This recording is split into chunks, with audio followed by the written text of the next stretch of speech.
Hello everyone, today I will show you how to find recently deleted photos on iPhone. And here's how it is done. Using the Photos app. 1.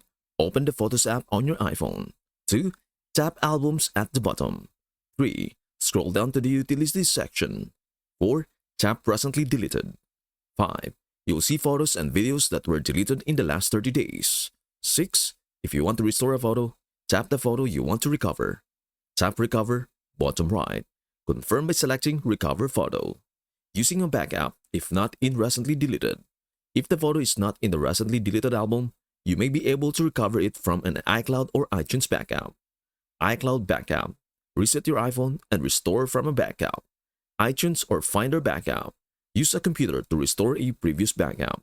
If you accidentally deleted photos permanently, you might need third-party recovery software like Dr. Phone, iMovie Phone Rescue, or Disk Drill. And that is everything you need to know about how to find recently deleted photos on iPhone. Before we end, may I humbly ask you a favor? Please do like, share, and subscribe to our channel. This means the world to us. Thank you so much for watching. We hope to see you in our next video.